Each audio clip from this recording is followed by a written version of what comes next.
You are listening to Level Up Your Gaming Podcast, episode 65, Carrot and the Stick. Today we talk about leading your players with a carrot or driving them with a stick. We discuss the benefits and cons of both options. We also discuss which we prefer and when to choose one over the other. If you'd like to participate in the discussion or leave us feedback, you can contact us at levelupyourgamingpodcast@gmail.com or find us on Facebook at facebook.com/levelupyourgaming. If you like the content and want to hear more of the show, subscribe and we'll ensure you don't miss an episode. New episodes come out almost every Wednesday. Also, please review, tell a friend about the podcast, or share with your gaming group. Now sit back and enjoy the episode. Welcome into Level Up Your Gaming Podcast. My name is Aaron, and joining me in person once again, don't make you feel like a genius when you find the answer, Jared. That wasn't bad. Oh, really? I thought you were going to be like, oh man, these have been going downhill. We're going to stop doing the shtick. How you doing today, Jared? Not bad. You? I'm doing good. I didn't take a nap today. I know you didn't take a nap today. We are recording this in advance, so it was my birthday recently. It was. Happy birthday. Thank you. 1 year older, marching one more foot into the grave. So we all got to walk towards it. Yes, we do. I march. I'm very weird like that, though. Like, I have very little fear of death. Because, like, I'm not going to know it when it fucking happens. No, you can live your life in fear of it, or you can be content with what you have, and that happiness will ultimately make it so you don't fear death. Like, it's funny, because, like, I talked to, my wife is hypersensitive about death. Mm-hmm. It scares the shit out of her, the idea of death. Mm-hmm. For me, I'm like, only the good die young. Yeah, I mean, if it happens to you tomorrow, you wouldn't know. And when it comes down to it, you know what? We should have really held this discussion for character death. Okay, we'll come back to it around character death. This is actually good point. You're the one who started with the one step. One foot closer into the grave. I always say that every year with it. So people go, how do you feel now being, name your age? And I go, I don't know, it felt a lot like the year before. That's my I'm not a big birthday guy either. Like, I'm not. In the grand scheme of things, I'm like as decades go on, like you can feel your body, getting older and whatnot. Like that's the only thing I don't like. But for the most part, I'm like, I'm wiser, I'm smarter. Like I feel pretty good. Like I'm pretty happy. So. Today I worked in the storage room for 2 hours. My back is wrecked. Yeah, but your back got messed up from that job that you worked. Oh yeah, I mean tackling, gangbangers for 8 years. Like not exactly. I mean, just the physical management style they had there. And yeah, I mean, one of the maneuvers is probably what caused most of my lower back damage. Yeah, which is because I tried to keep it like it was funny because I was a trainer for the technique, and so I was always the guy like who did it most often, and but like when people would step out of line of the process, even though I knew the process wasn't great, it wasn't a well-designed process. I mean, there's one point where you essentially sit down, like just free fall onto your butt, which caused, I think, a lot of my back problems. Yeah. And yet I would never let anyone not do it that way because that way you weren't legally covered. I'd rather have a bad back than be sued. Just my opinion. That's true. At least you're out of it now. And so yep. Now I have a. Now I wouldn't say a cushy office job. It's a cushy travel job. Now you're just managing your back pain. Now I'm just managing. Instead of making it actively worse. Every day. So yeah, what's the topic for today? So today we're going to be talking about the carrot and the stick. And the thought behind this was, how do you guide your players into your story? How do you get them on board into your story? Because there's times when you have to be a gentle hand and you lead your players, and I think that most players feel like that's the best way to be brought along in the story, is to lead your players. They say that you catch more flies with honey than vinegar. You do. But there are other times when, again, you've done everything you can to lead your players there, and your players haven't been able to make the leap that you need to give them. And so sometimes you got to be like, boom, here's the answer. Go get it. Gotcha. So it's not so much the carrot and the stick. It's whether it's covert or overt guidance. Yeah, I guess. I mean, it is still kind of carrot and the stick, because I mean, I always wonder like what it would be like to be in a story. I mean, I've told stories like this where you're effectively being like, here's the next thing, and here's the next thing, and here's the next thing, and it's like you have like a taskmaster behind you. I mean, you could tell a story. Actually, like I did do a story like that. I did it with Brian. It was a technocracy. So to inform us what our listeners are, so technocracy is like a group in the world of darkness that seek to destroy the supernatural using magic that they believe is hyper technology, which is kind of weird, but it's a fun game. It's kind of like the Men in Black. It's kind of like playing the Men in Black. I took a cops angle to it, and I watched a movie. And it was one story to a larger chronicle. I watched a movie called Bringing Out the Dead. Fantastic movie. It's got Nicolas Cage if you ever want to watch it. Fantastic film. And essentially, Brian got moved. Because I played it more like they were almost like cops, where they went call to call to call to call to call to call to call. And it was nonstop. And I think I pushed his character to like 5 days without sleep, without, like they would eat when they could, but it was call to call to call to call. But I did that for a very particular reason. I wanted to exhaust the character because I wanted for him to experience the just for I think it only lasted like 2 sessions, or maybe even 3. But I was exploring the world of sleep deprivation and having to do your job despite being exhausted to the point. And I had to meet some kooky characters along the way, and it was really a fantastic game. But that's when I was very overt call to call to call to call. Yeah, I guess that when you're looking at it, I use the stick. You're like you're gonna go there. We're gonna go in that direction. Like we're going to go here, and like I think you have to have a balance between the two. You do in a game, but I think that you might find some GMs who are way higher on the stick end of the side, which is like you're gonna go here, and now you're gonna go here, and now you're gonna go here, and it's just I think that at times with that type of style, you feel like, am I ever going to get to do anything else in this game? So I tend to think of it, if you were to ask me right now, just off the cuff, what kind of percentages? I'd say 70-30. 70% covert guidance, let the story progress where the players want to go, and 30% direct direction. I can tell you this from a lot. Years, my players, poor Aaron, poor Brian, poor Nick, poor Ken, had to put up with me. It was more Brian, Aaron, and Ken, or Brian, Aaron, and Nick, who put up with they always had a boss.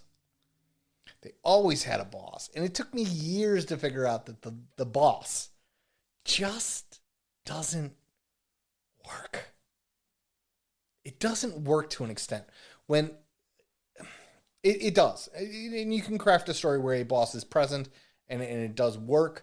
Think of your boss as more of the request giver than the person who is like, I am the head of the guild and all work flows through me. and that was what I did. I had like essentially the head of the guild, or they'd be your pack out, your Karen Alpha, your prince of the city, which is insane. We would be brought in front of the prince and the head of the care and like all the time. It was immature at the time, like for example, I never get freaking told by my CEO to do. Well, actually, I do. He does. That is like your CEO calling you and being like, "Listen, I need you to do this." Unfortunately, my CEO does. I'm not saying it's unheard of, like in a small organization. Sure, fix this. It's not saying it's unheard of in a small organization, but it's like having private meetings with your CEO and like he is like your direct report and your boss. Yeah. Like that's effectively and you're like a new employee. Like I just finished orientation. Well, that's great. And this is what I'd like you to. What? It's crazy. And I consistently put a CEO. I am the head of this. It's like you're a brand new freaking cop, and the mayor calls you for tasking. And I always did that instead of it being, you're told by your patrol sergeant. It also makes for the weak gathering. It's very weak. The one problem is when we talked about, again, I'm going to plug our first episode, The Gathering, because it's so damn important. It is. Or the Session Zero episode that we just did recently. It is so important to figure out how your players know each other and figure out how you're going to disseminate information to your players, because Jared did it so many times with the boss, but it is so much more gratifying and rewarding when your players sort of just kind of step into the shit on accident, and then like they are ingratiated by the people around them effectively. Like I would rather them holistically enter a situation rather than, well, I need you to go check out this warehouse. Are there going to be bad guys at the warehouse? Yeah, there's probably going to be bad guys. Do I get to bring an AK? You're not cleared for the AK. Yeah, the problem with that strategy is like you don't want to send your players in like overpowered to anything. But your players are like, but we're going into danger. Like, we know there's danger behind that wall. It's ironic because in the real world, overkill is the United States military's mantra. Except, actually it isn't, because like there are situations where it's like, no, we're gonna give you 5 Humvees to attack this position that may have enemy armor, which means tanks. It's a Humvee. That's not going to last against a tank. The problem with the boss, I always feel like, is the boss has to know a lot of information. They do. And in order to make it challenging for your players, if you have a boss, you can't give them the information. You just got to tell them to go do without information. Yeah, and otherwise either the organization comes off as irresponsible or your boss comes off as irresponsible. And what it does is it fosters a hatred in your players of the organization that you want them to work for. I mean, how would you like it? I mean, it's when your boss, you can make them sympathetic, your supervisor, like, I'm sorry, guys, you got to break into the king's castle. And, they said no to the lockpicks. I'm really sorry. Like, okay, I'm not mad at my supervisor, but fuck this thieves guild. Like, no to lockpicks. That's like what we do. That's like the basic job necessity. Or they said you can't kill anybody. We kill people all the time. Why this time is different? And it fosters a hatred of the organization that you want them to actually do. But at the same time, you have to put restrictions on your players. You can't let them take the fucking bazooka. Unless you're Aaron, who takes the risk sometimes. But he also has players that he knows will accept the consequences, the natural consequences. So very recently in a game, my character, I kept making the joke that we had a Lewis gun, which is an old World War I machine gun. Actually, it did make all the way to World War II. That we had one in the armory. And, I always made the joke that I was like, it's rusted. And so we were going into a cave with, and this is going to sound stupid. In my defense, they were mutant bears, okay? Mutant bears that were animated by some sort of dark necromantic ickiness, okay? Mutant bears. They weren't normal bears, okay? Aaron's sitting there laughing like, you guys killed bears with a machine gun. So I brought the machine gun, but again, Aaron had players that he knew, like I knew I had maybe a 20% chance of Aaron actually letting me use this thing. I fully intended to point that at a bear and for the firing pin not to work. Or the magazine falls off, or the gun just explodes in my hand. I totally expected that, but I've matured as a player. And I've actually matured a lot, I think, with this particular character.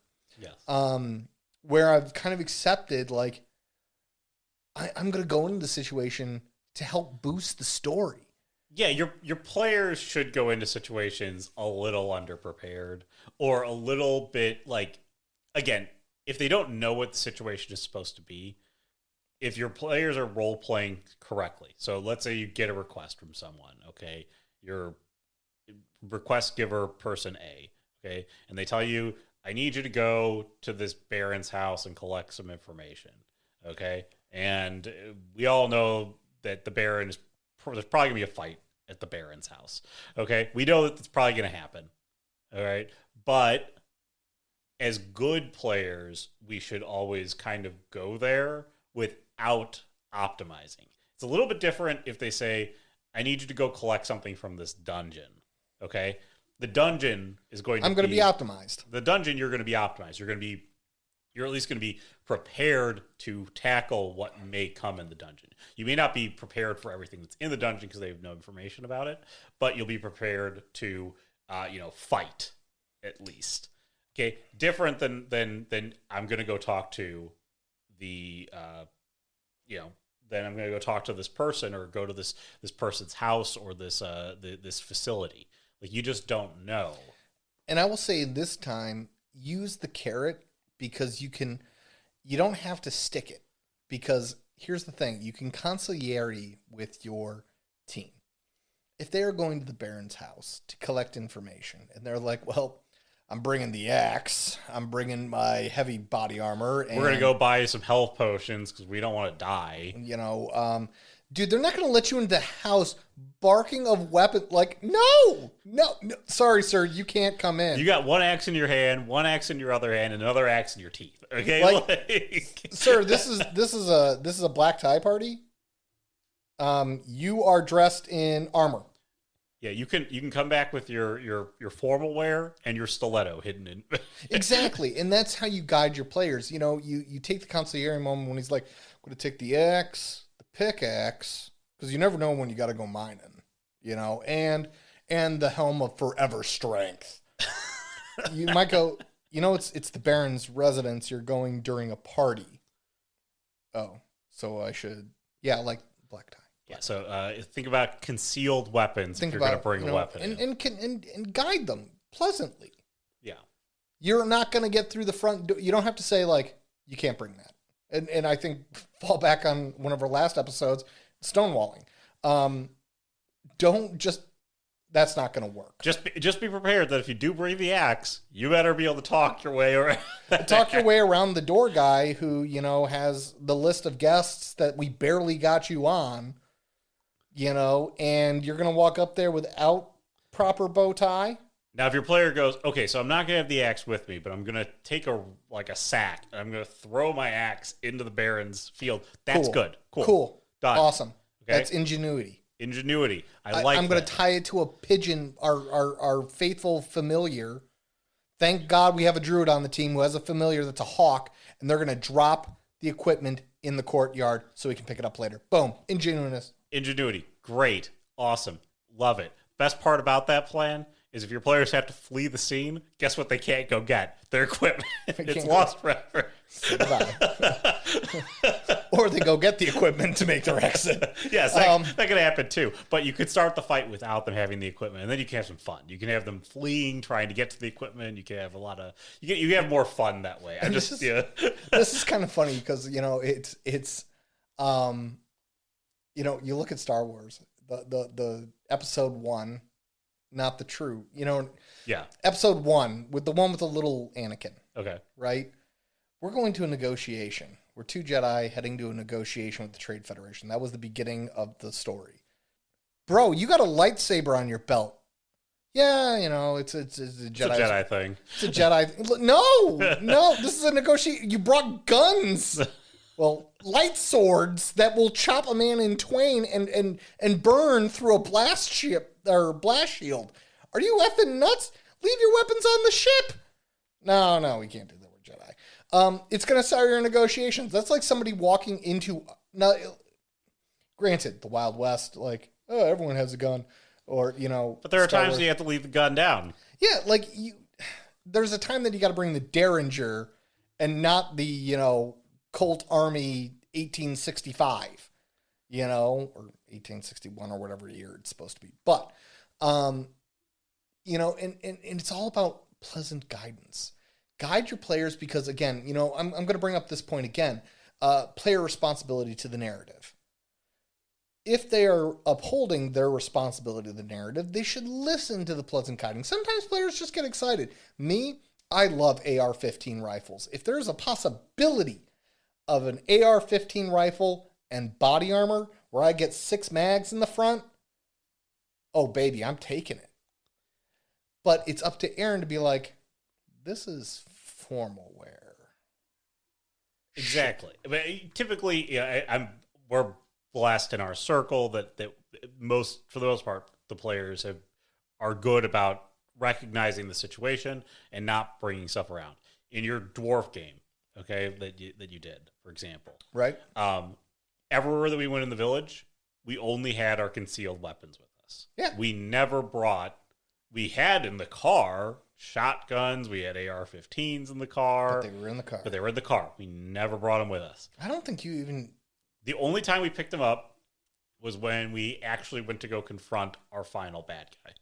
We knew that was it. That was the gear up moment. We knew we were confronting the final bad guy. We got into fights with like undead creatures in the crypt. I mean, that game was a good game. We got into all sorts of terrible things. We were using axes in a modern game, like with players that have never swung an axe. Like, that was a great had game. we brought the shotguns, the shotguns would have been shotguns great. Would have been great in that situation. Oh man, the crypt, it would have been great to have the shotguns. But we didn't bring the shotguns because guess where the shotguns were? They're all the way back in the car. And you know what we didn't do? We didn't go, can you just hold on like 45 minutes? Be right back. I gotta get the shotguns. To a people that are like, the what? Although they did have some firearms. But they had flintlocks, except for the people who were planning the coup. They had some guns. They had some guns. But again, it's just one of those things where it's like we enacted based, we reacted based upon the situations. This is way off topic now, but well, no, it isn't, because even your players can be part of the carrot situation. You might have that one player who looks at the other players and like, really. You're bringing the look to good role players to guide other players into less than optimal situations. Right. I mean, you might have a new player who's always like, well, I need this, I need this, I need this. Or I want to take this path or whatever. And it's up to your experienced players, your more mature players, to really help guide the group and be that voice of reason. So, when it comes down to the carrot of the stick, I am about 70% carrot. Like, I don't use the stick often. I use the stick only, well, one, if I'm trying to enact a theme, like I want to push the characters to a breaking point. So I'm literally pushing them so they stumble over their own feet to get stress built up in my players so they're feeling the same stress of their characters. But when when it comes down to it, I try to be as hands off as possible.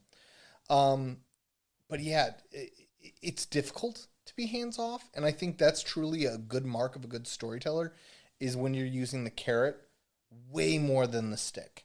Yeah, you're giving the players you're dangling the options to continue with the story. Okay, and the players will follow those things, and they'll follow them as they might. Okay. You might have a very messy trail. There might be a lot of options, okay? But, the players are going to follow it as they might. And again, when you think about the places where you end up using the stick more often, it's typically going to be at the beginning of your game, and it's going to be at the end of your game. It's going to be how you drive your players into the initial situation that they need to be in to gather. And then at the end of your game, things are going to align so well. Even then, it's still carrot, okay? Yeah. Because you're not forcing the players into anything necessarily. Okay. I'll go back to your Dwarven game right there. You expected us, the final bit of it, we were running through like this Dwarven mage's tower, and we ran into these golems, and we tried to sneak past the golems. Yep. Okay. Was not expecting that. And then what we ended up doing is we did accidentally trip the golems up to knowing that we were they caught on to us. Okay, they caught you. And instead of Jared, then again his thought was they're gonna fight the golems. Nope, we ran. They ran. They ran as fast as they could. And the carrot is praise them for the ingenuity. Let them run. Let them run. The stick would have been the door's locked. One of the golems has the key. It's around his fucking neck. Which means I'm going to make you fight these damn golems. Yeah, and essentially the being as laissez-faire as you can is really fantastic because it allows your players to embrace that open world aspect to role playing. You know, and the thing is you might think I really like Aaron's point of the requester rather than a tasker. Because when you're thinking of your great story and the king says, I need you to do X. And you're like, got it. Try to reframe that. Take a moment in your narrative and pause. How can I reframe that into a request? Because technically you might say, well, the king did request. He says, I need. Yeah, kings, when they say I need, if you say no, typically there's a consequence to that, you know, off with his head or you know, whatever. When it's a request from the king, totally different. You know, a request comes without consequence. I'm asking you, I'm not forcing you to do it. And that, if you can reframe that, because then the king doesn't become adversarial. He instead becomes an ally. And when you complete that king's task, think of how your king's going to react to that. They completed a request that they didn't have to do with them, didn't have to do anything that I asked them to do, and they ended up saving my daughter. Welcome into my small kingdom. I don't know why it's small, but it is. And now we've established a base of operations. Now when the king can look at these people as a form of trust, and there may be more requests. Just temper, you know, your throttle with what you're trying to accomplish, and how your character should be viewing the requester. Because if they view that requester as a taskmaster, trust me, deep down your players fucking hate him. Again, when you start thinking about it in terms of the really good point there with the request is that if it's a request, you have to remember that your players aren't being provided. If it's, I'm going to make you do X, Y, Z, your players are going to be like, well, let me requisition assets. Yeah, give me something. Give me something. You're telling me to do this, so supply me the equipment and all the necessary things I need to do this thing. Okay? If it's a request, your players are less apt to say, give me all the necessary crap I need to do this. No, it is a request unto you. If you say, well, is there anything you can help to provide us with this here? Maybe the king can say, like, well, I've got, you know, a small amount of health potions or something. It's something like that. But maybe your players really should feel like that they are being asked to do this of their own accord and their own resources and their own skill. They are not being, because they have been asked to do something, not so much as I am making you do this on my behalf. So yeah. It forces your players to think with their own resources and their own ingenuity and their own knowledge gathering and their own allies and other sources to be able to kind of figure out and solve the problem, than to rely upon the person telling them, who is saying, you need to do X, Y, Z, and now I have to, you know, also provide you with the guns you need or the swords you need. I want you to go kill the werewolf.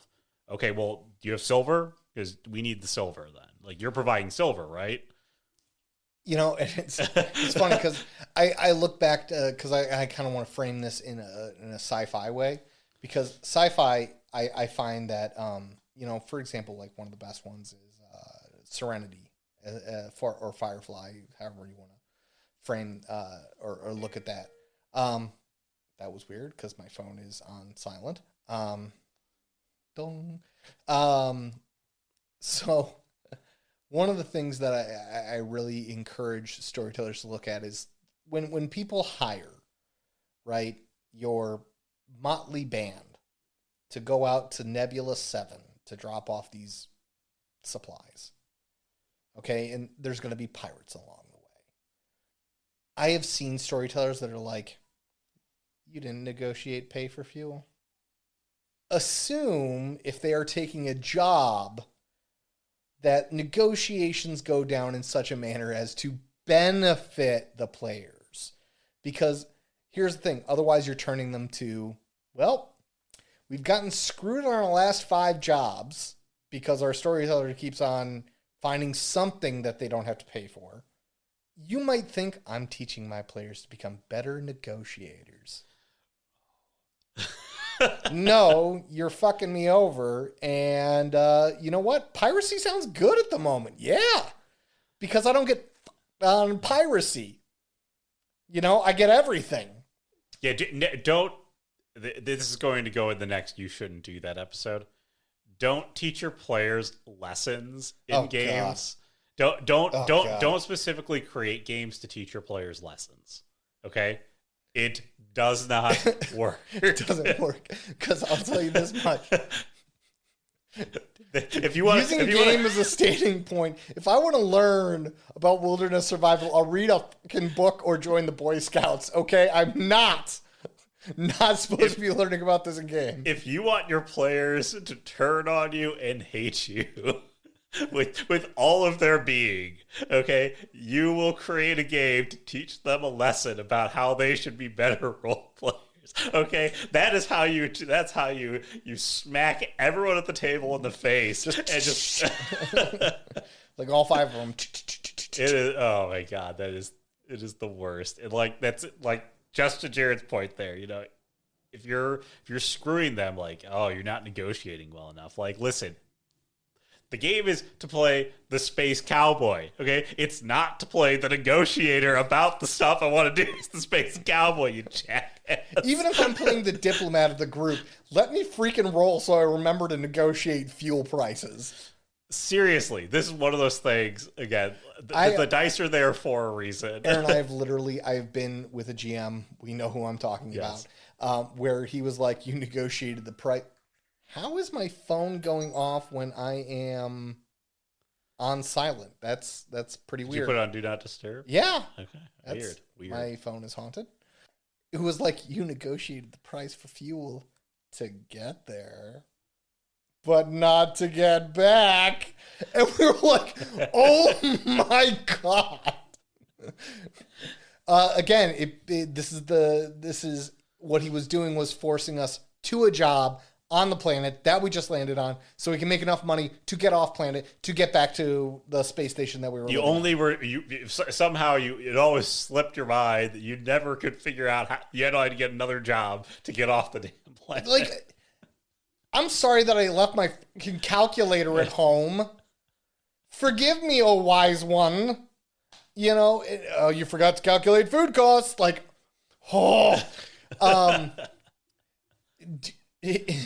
again, carrot, pleasant guide. When you do your negotiations, remember this.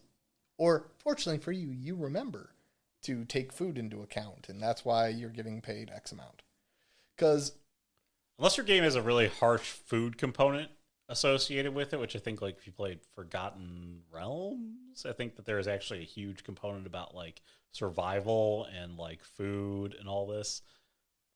See, but that's like a core mechanic in the game. So, like, but why make it a core mechanic? Because that's just the style of the game. Again, if like, you don't I like can it, see it from Walking Dead. Like, if you're playing Walking Dead or some zombie survival, or something post-apocalyptic, I can see food and water being like a core mechanic. But anything, because Forgotten Realms is essentially D&D.